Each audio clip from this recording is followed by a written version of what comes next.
तो welcome to our channel आपन academy. Finally हम लोग पहुंच चुके हैं ऑब्जेक्टिव क्वेश्चन के पहले सीरीज पर, यानी कि 12th क्लास के उर्दू का हम लोग 5 चैप्टर कंप्लीट कर चुके हैं। ऑलरेडी थ्योरी वगैरह सब कुछ कवर कर चुके हैं और आज होगा ऑब्जेक्टिव क्वेश्चन, यानी कि चैप्टर नंबर 1 से लेकर 5 तक जो भी चैप्टर हमने पढ़ रखा है उन सारे चैप्टर का हम लोग आज के इस वीडियो में क्वेश्चन करने वाले हैं। एमसीक्यूज टेस्ट होगा कि आपने किस तरीके से, कितने अच्छे तरीके से चैप्टर को पढ़ा है, समझा है और कंटेंट को याद रखा है, थ्योरी वगैरह को आपने याद रखा है, जो कि मैंने आपको चैप्टर 1 से 5 तक में जो कुछ भी पढ़ाया और जो कुछ भी बताया है। ठीक है, तो चलिए आज के सेशन को स्टार्ट करते हैं। क्लास 12th के उर्दू का यहाँ पर लिखा हुआ भी है, जैसा कि आप देख सकते हैं, चैप्टर 1 to 5 यानी कि 1 से लेकर 5 तक के चैप्टर का क्या होगा, all objective questions in one video, यानी कि मात्र इस एक वीडियो में 12th क्लास के उर्दू के चैप्टर 1 से लेकर 5 तक का सारा ऑब्जेक्टिव क्वेश्चन होगा। तो बी रेडी हो जाइए। आप सभी लोग लाइव आंसर बताइएगा, एकदम चैट सेक्शन में फटाफट आंसर आपको बताना है। और साथ में इसका पीडीएफ आपको तभी मिलेगा जब आप हर एक क्वेश्चन का आंसर कमेंट बॉक्स में लिखेंगे, चैट सेक्शन में लिखेंगे और सारा लास्ट तक बिना स्किप किए पूरा कंप्लीट वीडियो को देखना है और हर एक क्वेश्चन को अपने माइंड, दिलो दिमाग में फिट करना है। ठीक है, पीडीएफ अभी आपको नहीं मिलेगा, ये मैं पहले ही बता दे रही हूँ। वीडियो को पहले स्टार्टिंग में लाइक कीजिए, शेयर करना है जितना ज़्यादा हो सके और तब मैं इस पर विचार करूँगी। ठीक है, चलिए आते हैं क्वेश्चन को करते हैं फटाफट। एंड बी रेडी हो जाइए, लाया जाए क्वेश्चन। चलिए लाती हूँ मैं और बिल्कुल तैयार हो जाइए। लाइव आप सभी लोग आंसर बताइए जल्दी से कमेंट बॉक्स में या फिर चैट सेक्शन में। और ये रहा सबसे पहला प्रश्न पहले चैप्टर से, यानी कि सबसे पहले सबक से पहला सवाल क्या बोल रहा है यहाँ पर कि किसने फरतुल्लाह बेग की बिस्मिल्लाह कराई। किसने बिस्मिल्लाह कराई थी?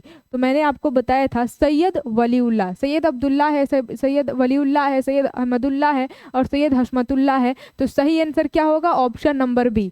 जरा लाइव पोल में आप सभी लोग आंसर बता सकते हैं, लाइव पोल में आंसर बताइए आप लोग इसी बात पर। चलिए जल्दी से। फिर दूसरा सवाल है कि फरहतुल्लाह बेग ने किससे कुरान पढ़ी? तो मौलवी शमसुद्दीन, मौलवी चिरागुद्दीन, सी में है मौलवी कमरुद्दीन और डी में है मौलवी अद्दुद्दीन। तो फरहतुल्लाह बेग ने कुरान शरीफ पढ़ी थी मौलवी कमरुद्दीन से। ठीक है, option number C will be the correct option. And for your kind information मैं बता दूं कि हमारे भी मौलवी साहब का नाम ना मौलवी कमरुद्दीन था, तो याद रखिएगा। फरहतुल्लाह बेग जिससे कुरान शरीफ पढ़े थे वो कौन थे? तो मौलवी कमरुद्दीन थे। ठीक है, इसका पीडीएफ आपको मिलेगा कहाँ पर? तो आप देखेंगे तो जहाँ पर आप प्रीमियर चल रहा है ना, वीडियो में पिन कर दिया गया है। आप पिन किया हुआ है, टेलीग्राम का लिंक डाल दिया गया। आप टेलीग्राम का लिंक पर जैसे ही क्लिक करेंगे आप डायरेक्ट ऑफिशियल वेबसाइट पर पहुंच जाएंगे, यानी कि ऑफिशियल टेलीग्राम पर पहुंच जाएंगे आपन एकेडमी से। उसको ज्वाइन कर लीजिएगा। नहीं तो टेलीग्राम पर अगर आपको ढूंढने से, सर्च करने से नहीं आ रहा है आपन एकेडमी, तो लिंक जो है ना इसी वीडियो के डिस्क्रिप्शन में डाल दिया गया है। टाइटल पर जैसे ही क्लिक करेंगे तो डिस्क्रिप्शन बॉक्स खुल जाएगा, आपन एकेडमी टेलीग्राम लिंक लिखा हुआ है, उस पर क्लिक करेंगे आराम से पहुंच जाएंगे आपन एकेडमी के टेलीग्राम पर। उसको ज्वाइन कर लीजिएगा, वहां से भी जा सकते हैं। और नहीं तो अभी पिन कर दिया गया है चैट सेक्शन में, जहाँ पर आप चैट कर रहे हैं तो उसमें भी पिन कर दिया गया है टेलीग्राम का लिंक डाल करके।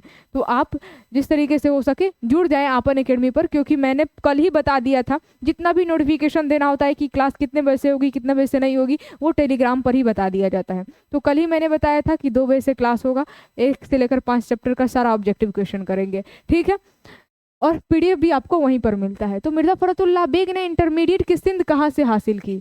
मुस्लिम कॉलेज, हिंदू कॉलेज? जी हाँ, हिंदू कॉलेज से किए थे, ऑप्शन नंबर बी। फिर क्वेश्चन नंबर 4 है कि किस सन में मिर्जा ने इंटरमीडिएट पास किया था? तो 1903 में वो इंटरमीडिएट पास किए थे। D will be the correct option. अगला सवाल देखिए, मिर्जा फरतुल्लाह बेग ने जुडिशियल इम्तहान कब पास किया था? 1908, 1910 या फिर 1912 या फिर 1914? तो बताइए इसका सही आंसर क्या होगा? जल्दी जल्दी से आप सभी लोग जो है ना लाइव पोल में आंसर बताएंगे, लाइव चैट। क्या होगा इसका सही आंसर?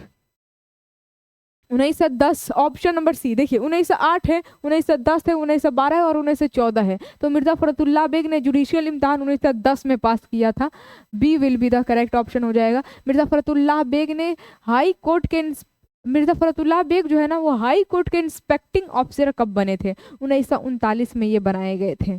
ठीक है, इनको वो ओहदा यानी कि पोस्ट मिला था। आगे बढ़ते हैं, अगला सवाल देखेंगे तो आपसे पूछ रहा है कि मिर्जा फरतुल्लाह बेग की शादी कब हुई थी? शादी कब हुई थी? 1904 है, 1906 है, 1908 है। इसका सही आंसर क्या हो जाएगा? 1908? 1904 तो होगा नहीं, 1908 ही होगा। Option number C will be the correct option. आगे बढ़ते हैं, मिर्जा फरतुल्लाह बेग ने कितने निकाह किए थे? तो उन्होंने 2 निकाह किया था। ऑप्शन नंबर बी हो जाएगा। जल्दी जल्दी आप सभी लोग आंसर बताएंगे चैट सेक्शन में, तुरंत फटाफट, क्योंकि सब कुछ पढ़ाया जा चुका है, याद उतना ही तेजी से आपको आना चाहिए। मिर्जा फरतुल्लाह बेग का इंतकाल कब हुआ था? 1947, 1947 में। बताइए 1947 में क्या हुआ था अपने देश में, याद है कुछ? अगला सवाल है 10 नंबर कि नज़ीर अहमद की कहानी किसने तहरीर की? तो नज़ीर अहमद की कहानी कुछ मेरी कुछ उनकी ज़ुबानी, इसके राइटर कोई और नहीं मिर्ज़ा फ़रतुल्लाह बेग ही हैं। मिर्ज़ा फ़रतुल्लाह बेग का पहला खाका निगार कहा जाता है। नज़ीर अहमद की कहानी कुछ मेरी कुछ उनकी ज़ुबानी ये पहला खाका माना जाता है। फिर अगला सवाल देखेंगे तो मिर्ज़ा फ़रतुल्लाह बेग के जदे अमजद जो है बदक कहाँ से हिंदुस्तान आए थे? तो बदख्शा को छोड़ करके, यानी कि बदख्शा से तर्क वतन करके हिंदुस्तान आए थे। तो ऑप्शन नंबर बी। फिर मिर्ज़ा फरतुल्लाह बेग की पैदाइश कहाँ हुई थी? तो दक्कन है, दिल्ली है, लखनऊ है। ठीक, और फिर यहाँ पर आप देख सकते हैं हैदराबाद है। Option number A B C. हालांकि मिर्ज़ा फरतुल्लाह बेग की पैदाइश दिल्ली में हुई थी। ठीक है, ऑप्शन नंबर बी हो जाएगा बिल्कुल सही जवाब। लखनऊ नहीं होगा, याद कीजिए पहला चैप्टर, दिल्ली मैंने बताया था। मिर्ज़ा फरतुल्लाह बेग किस सन में पैदा हुए थे? 1885 में। हालांकि कुछ लोग 1883 बोलते थे, तो बोलने से क्या है, मिर्ज़ा फरतुल्लाह बेग खुद कहते थे कि मेरी पैदाइश जो है ना 1885 में हुई थी। मिर्ज़ा फरतुल्लाह बेग के वालिद का नाम क्या था? मिर्ज़ा असदुल्ला, मिर्ज़ा अब्दुल्ला, मिर्ज़ा हशमतुल्लाह बेग। ठीक है, आगे बढ़ते हैं अगले सवाल की तरफ। ये रहा नेक्स्ट क्वेश्चन कि मिर्ज़ा फरतुल्लाह बेग के वालिदा का क्या नाम था, यानी कि माँ का नाम बताना है। मुशर्रफ जहां। ठीक है, ऑप्शन नंबर बी में दिखाई दे रहा है इतना बड़ा मुशर्रफ जहां, तो इसे टिक कर देंगे आप। ठीक है, मिर्ज़ा फरतुल्लाह बेग के वालिदा के इंतकाल के वक्त फरतुल्लाह बेग की उम्र कितनी थी? फरतुल्लाह बेग जो थे कितने उम्र के, उनकी उम्र कितनी थी? तो मात्र वो 10 दिन के थे ना, तो उनकी वालिदा यानी कि माँ का इंतकाल हो गया, मौत हो गई। आगे बढ़ते हैं, अगला सवाल। मिर्ज़ा फरतुल्लाह बेग की वालिदा के इंतकाल के बाद किसने परवरिश की थी मिर्ज़ा फरतुल्लाह बेग की? तो उनकी फुफ्फी जी थी। तो फुफ्फी जी का नाम भी अगले क्वेश्चन में पूछेगा। जिन्होंने फरतुल्लाह बेग की परवरिश की उनका नाम क्या था? लीजिए पूछ दिया है, तो उनका नाम हुस्न जहां बेगम था। ऑप्शन नंबर बी में दे दिया है, हुस्न जहां बेगम। धीरे से इसे टिक करेंगे। ठीक है, आगे बढ़ते हैं, अगला सवाल। नज़ीर अहमद का ताल्लुक किस सिन्फ से है? तो नज़ीर अहमद, अब देखिए यहाँ पर नाविल तो होना चाहिए, लेकिन अब आप चलेंगे बोर्ड आयोग के हिसाब से। आयोग इसका ऑप्शन नंबर सी सही मानता है, तो सी ही चलिए। हालांकि नज़ीर अहमद का ताल्लुक जो है ना वो नाविल से, नज़ीर अहमद क्या है, नाविल निगार है। लेकिन इस में पूछा गया है कि नज़ीर अहमद का ताल्लुक किससे है? तो खाका, यानी कि नज़ीर अहमद किससे जुड़े हुए हैं? तो खाका में ही नज़ीर अहमद की चर्चा है। तो इस हिसाब से आयोग जो है ना ऑप्शन नंबर सी इसका सही आंसर मानता है। हालांकि नज़ीर अहमद क्या है, एक नाविल निगार है, तो इनका ताल्लुक यानी कि संबंध नाविल से ही ना होगा। ऑप्शन नंबर ए होना चाहिए कि नहीं, लेकिन ए नहीं मानता है आयोग, ऑप्शन नंबर सी इसको सही मानता है। ठीक है, तो हम लोग को क्या करना है, सही आंसर से मतलब है ऑप्शन नंबर सी लगा दीजिएगा, क्योंकि खाका क्या है, नज़ीर अहमद की कहानी कुछ मेरी कुछ उनकी ज़ुबानी। तो हो सकता है उसमें उसकी कहानी दी गई है नज़ीर अहमद की, इसी वजह से पूछ रहा है कि नज़ीर अहमद का ताल्लुक किससे, तो खाका लगा दीजिएगा। मिर्ज़ा फरतुल्लाह बेग और मियादानी मौलवी साहब के घर क्यों जाते थे?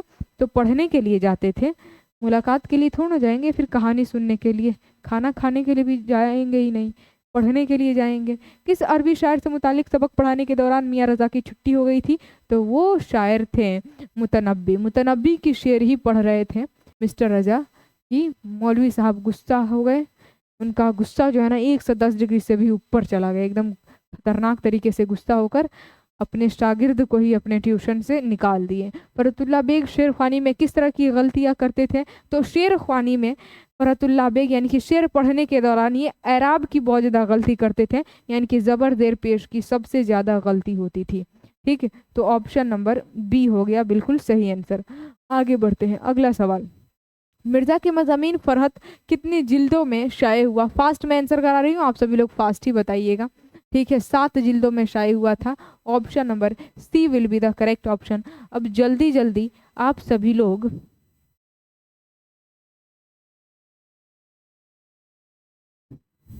बताइए नेक्स्ट क्वेश्चन का आंसर। क्वेश्चन नंबर, अब यहाँ पर ये तो फर्स्ट चैप्टर से हो गया, सेकंड चैप्टर से अब क्वेश्चन स्टार्ट हो रहा है। ओहो, अब दूसरे सवाल यानी कि दूसरे चैप्टर से सवाल का जवाब देने के लिए तैयार हो जाइए। आग, हवा, पानी और खाक में सबसे कमतर किसको समझा? ये तो मैंने दूसरे चैप्टर के स्टार्टिंग में ही बताया था कि आग, हवा और पानी, खाक में जो यानी कि मिट्टी में जो सबसे कमतर तीर व जलील समझा जाता है वो खाक यानी कि मिट्टी को समझा जाता है। तो आप ऑप्शन नंबर डी टिक करेंगे। मिट्टी के साथ दुनिया क्या सलूक करती है? तो मिट्टी के साथ ना दुनिया बहुत बुरा सलूक करती है।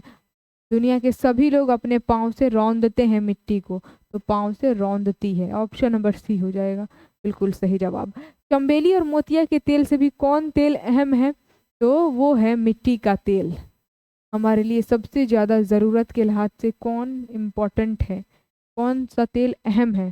तो वो मिट्टी का तेल। फिर अगला सवाल आप देखेंगे तो किस तेल को देखकर नाक भाव लोग चढ़ा लेते हैं? तो मोतिया नहीं, मिट्टी का तेल, ये है ऑप्शन नंबर डी में है मिट्टी का तेल। फिर अगला सवाल है कि रॉकफेलर कौन था? तो अमेरिकी ताजिर था, यानी कि अमेरिका का एक बिजनेसमैन था। फिर अगला सवाल देखेंगे तो हजरत ख्वाजा हसन निज़ामी की पैदाइश कब हुई थी? दिसंबर 1876, 77, 78 या फिर 79? इसका सही आंसर क्या हो जाएगा बताइए।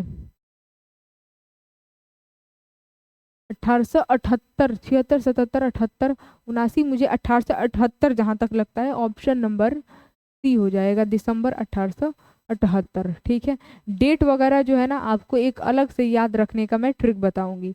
आगे बढ़ते हैं, हजरत ख्वाजा हसन निज़ामी की पैदाइश कहाँ हुई थी? बस्ती निज़ामुद्दीन औलिया, कश्मीरी गेट, अजमेरी गेट या फिर सलीमपुर? तो इनकी पैदाइश जो हुई थी वो बस्ती निज़ामुद्दीन औलिया में ही हुई थी, तभी इनका नाम क्या रखा गया था? इनका नाम रखा गया था हजरत ख्वाजा हसन निज़ामी। आगे बढ़ते हैं, ख्वाजा हसन निज़ामी के वालिद का नाम पूछ रहा है।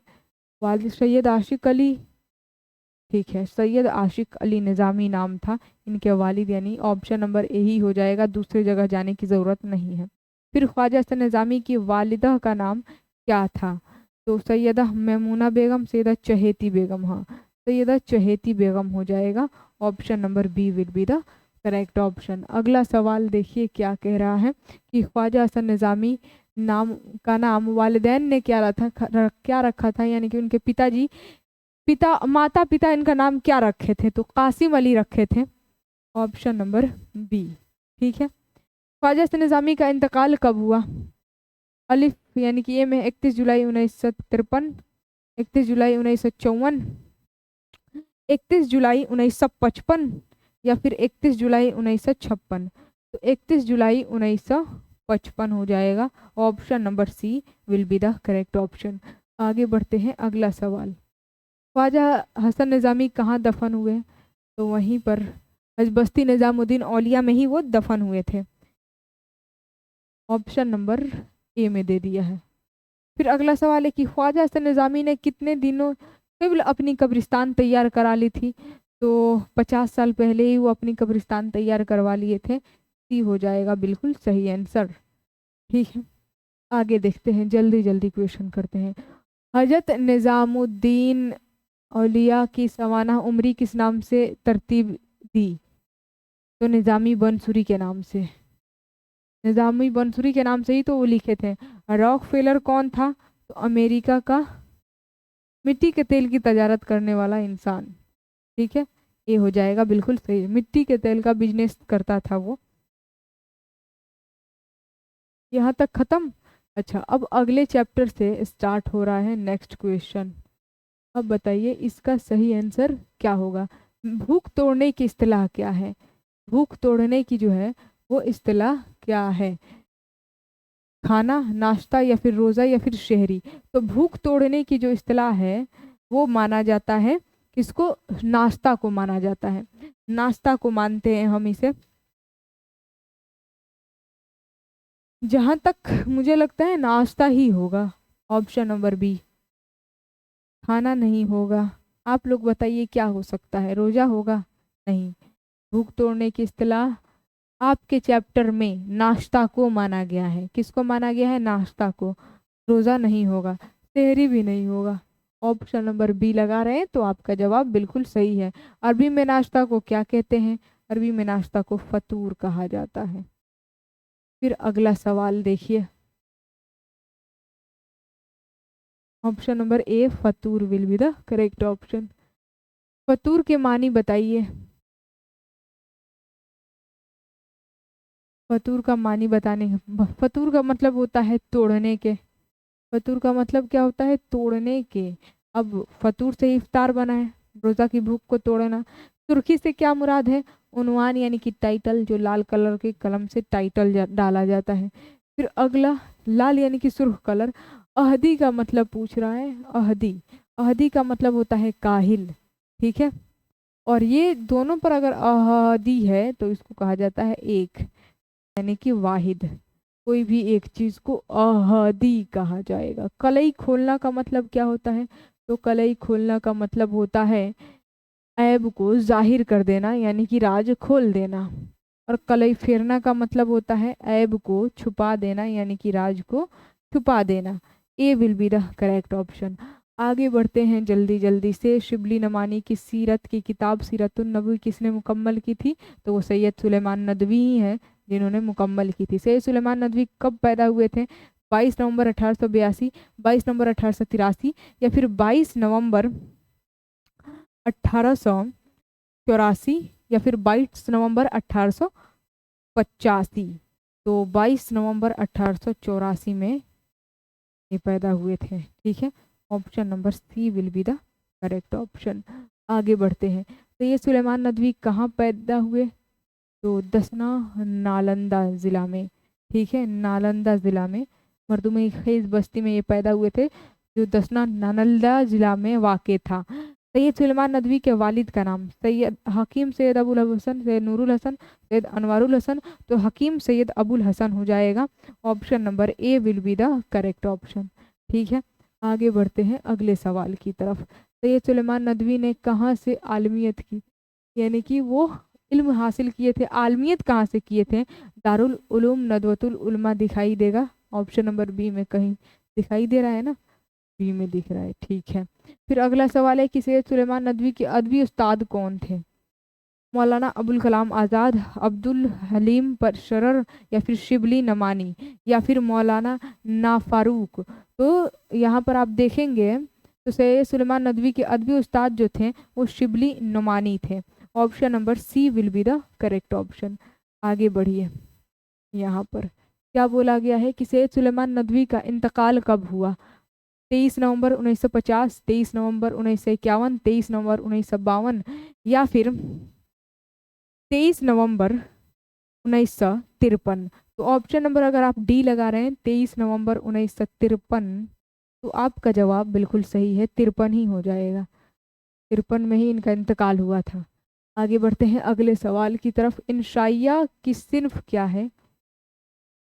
इंसाइया, नज्म, नात, नसर, या फिर कता। तो याद रखिएगा इंसाइया जो है ना, ये एक नसरी सिन्फ है। जिस तरह हम लोग नॉर्मली बातचीत करते हैं, आम बोलचाल की तरह ये लिखी जाती है, तो ये एक नसरी सिन्फ है। C will be the correct option.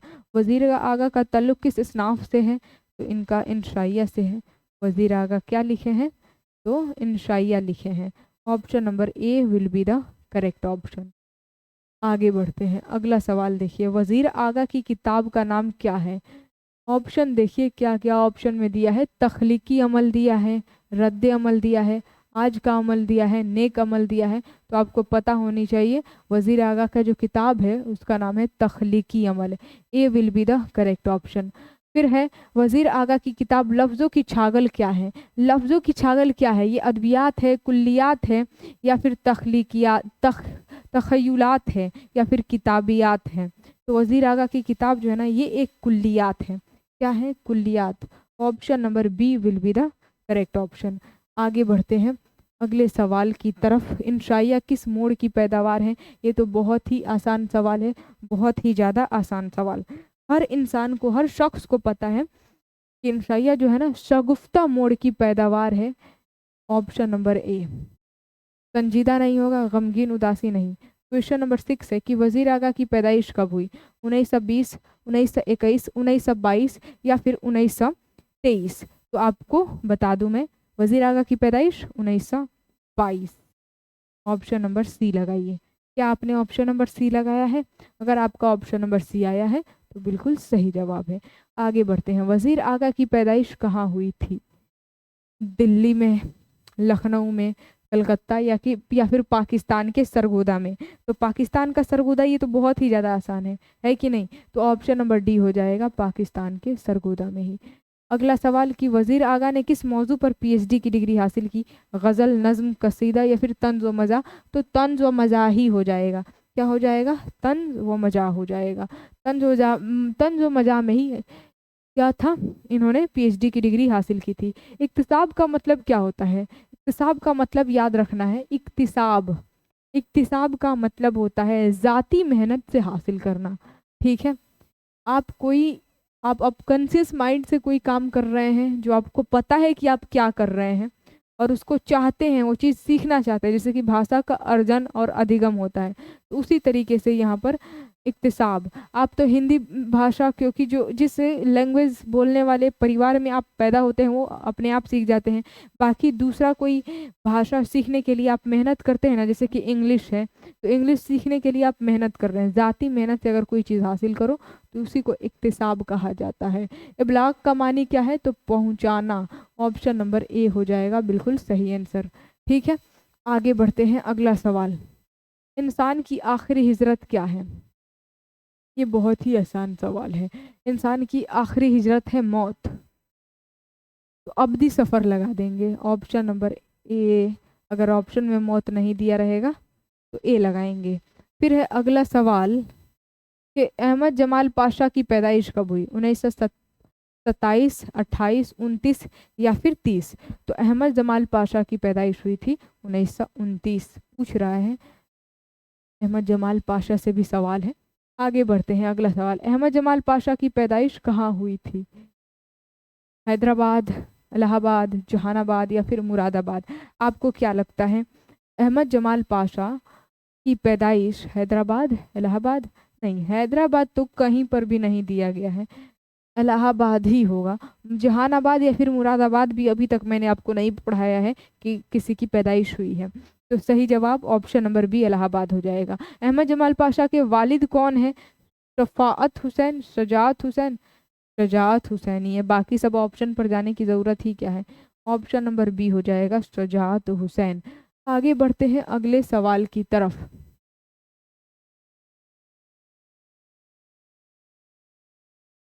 Ahmad Jamal Pasha किस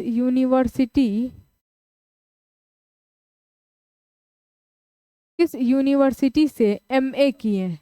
ए में है पटना यूनिवर्सिटी, बी में है इलाहाबाद यूनिवर्सिटी, सी में है मगध यूनिवर्सिटी और डी में है अलीगढ़ मुस्लिम यूनिवर्सिटी। अहमद जमाल पाशा ने एमए की डिग्री हासिल किया था अलीगढ़ मुस्लिम यूनिवर्सिटी से। वो अलीगढ़ गए थे एमए की पढ़ाई करने के लिए। ठीक है, तो ऑप्शन नंबर डी। हिजरत का ताल्लुक किस सिनफ से है? हिजरत क्या है? ये एक इंशाइया है, सवाना है, कसीदा है, हमद है? आप कहेंगे ये बहुत ही आसान सवाल है। हिजरत क्या है? ये एक इंशाइया है। इंशाइया का मतलब क्या? इंशाइया जो कि मजमून का ही एक टाइप है, लेकिन इसे आप मजमून नहीं कह सकते। हिजरत नाम का ये एक इंशाइया है। बंजारों को और किस नाम से जाना जाता है? तो बंजारों को मैंने बताया है कि खाना बदोश के नाम से जाना जाता है। आगे बढ़ते हैं। हर मुल्क मुल्क मास्त से क्या मुराद है? हर मुल्क मुल्क मास्त से मुराद है कि सारा मुल्क हमारा है। हर मुल्क हमारा मुल्क है। ठीक है, ऑप्शन नंबर ए में ही दे दिया है।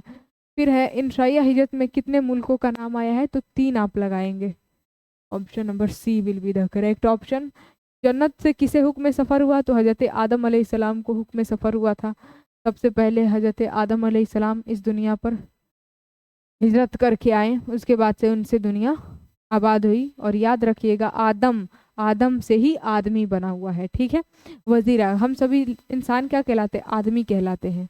ठीक है, वजीर आगा ने महानामा अवध पंच कहाँ से इजरा किया? दिल्ली, कानपुर, लखनऊ या फिर पटना? तो आपको क्या लगता है? दिल्ली और कानपुर तो हो नहीं सकता है, लखनऊ से ही इजरा किए थे। लखनऊ, क्योंकि अलीगढ़ से वो लखनऊ वापस आ गए और लखनऊ में आकर वो अवध पंच, याद आ रहा है, अवध पंच से जुड़ गए, यानी कि अवध पंच दिल्ली से, लखनऊ से ही इजरा किए थे। अलीगढ़ वो गए थे एमए की तालीम हासिल करने के लिए। एमए की डिग्री हासिल करने के बाद जब वो आए लखनऊ, तो लखनऊ से जुड़े अवध पंच का इजरा किए थे। ठीक है, तो option number C will be the correct option. आगे बढ़ते हैं अगले सवाल की तरफ। वजीर आगा, यहाँ पर थोड़ा सा गलत टाइप हो गया है। यहाँ पर पता है क्या रहना चाहिए? यहाँ पर अहमद जमाल पाशा रहना चाहिए। मैं लिख भी दे रही हूँ, अहमद जमाल पाशा। ठीक है, वजीर आगा टाइप हो गया है। अहमद जमाल पाशा किस कॉलेज में प्रोफेसर हुए? एमए कॉलेज, गया कॉलेज, ज़किया आफाक इस्लामिया कॉलेज या फिर वीमेंस कॉलेज? क्या होगा इसका सही आंसर? तो देखिएगा, अहमद जमाल पाशा, क्योंकि यहाँ पर वजीर आगा गलत टाइप हो गया था, मैंने पहले ही बताया। अहमद जमाल पाशा क्योंकि इनका ससुराल कहाँ था? सिवान था। तो कॉलेज के प्रोफेसर कहाँ बने थे? तो ज़किया आफाक यानी कि जेडे इस्लामिया कॉलेज सिवान में। ठीक है, तो इसका सही आंसर क्या हो जाएगा बताइए? इसका सही आंसर जो है वो हो जाएगा ऑप्शन नंबर सी, ज़किया आफाक इस्लामिया कॉलेज सिवान। अहमद जमाल पाशा का जो क्या था? ससुराल था। वजीर आगा का यहाँ पर यहाँ पर भी अहमद जमाल पाशा रहेगा। क्या रहेगा? चलिए इसको काट देती हूँ मैं। यहाँ पर रहेगा अहमद जमाल पाशा। अब बताइए इनका इंतकाल कब हुआ था? ये में है 28 सितंबर 1985, 28 सितंबर 1986, 28 सितंबर 1987 और 28 सितंबर 1988। तो 28 सितंबर 1987 हो जाएगा। Option number C will be the correct option. ठीक, आगे बढ़ते हैं अगले सवाल की तरफ। मुल्ला नसरुद्दीन के लतीफ़े किसने तहरीर किए थे? तो अहमद जमाल पाशा ही हैं जिन्होंने मुल्ला नसरुद्दीन के लतीफ़े तहरीर किए थे, यानी कि लिखे थे। ठीक, रोज़ आफरिन्स का क्या मानी है ये पूछ रहा है। तो रोज़ आफरिन्स का मतलब होता है पैदाइश का दिन। रोज़ आफरिन्स का मतलब क्या? पैदाइश का दिन। ये पूछा हुआ सवाल है, इस वजह से मैंने करा दिया। ठीक है, अब आगे देखिए, यहाँ पर फाइनली पांचों चैप्टर का क्वेश्चन कंप्लीट होता है। आपने वॉच किया, देखा, अच्छा लगा है देन वीडियो को अगर आप लाइक नहीं किए हैं तो जल्दी से तुरंत आप लोग वीडियो को लाइक कीजिए, तुरंत जरा लाइक ठोकिए, तो तभी ये पीडीएफ मिलेगा। इतना आसानी से आप लोग सोच रहे हैं पीडीएफ मिलेगा, तो नहीं मिलेगा। याद रखिएगा, पीडीएफ तभी मिलेगा जब आप वीडियो को लाइक शेयर वगैरह करेंगे। चैनल पर जो लोग नए आए होंगे, इस आपन एकेडमी आपन चैनल को सब्सक्राइब करने ला है। आपन परिवार है, अपने परिवार का एक हिस्सा बनना है।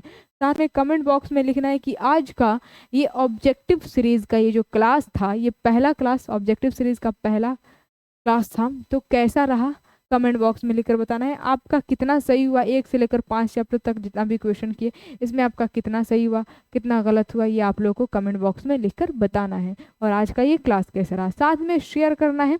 आप अपने स्टेटस पे डालेंगे, जिस ग्रुप्स में जुड़े हुए हैं उस ग्रुप में, Telegram group, WhatsApp group, Facebook group, जहाँ पर भी आप जुड़े हो उस ग्रुप में शेयर करेंगे आज के इस वीडियो को, तभी आपको पीडीएफ दिया जाएगा। याद रखिएगा, अभी तो खैर आप लोगों को पीडीएफ नहीं मिलेगा। पीडीएफ पाने के लिए जैसा कि आप लोगों को दिख रहा होगा, मैंने पिन भी कर दिया है टेलीग्राम का लिंक चैट सेक्शन में, तो आप लिंक पर क्लिक करके आसानी से जुड़ सकते हैं और वहीं पर आपन एकेडमी टेलीग्राम पर ही आपको पीडीएफ दिया जाएगा। ठीक है, क्या किया जाएगा?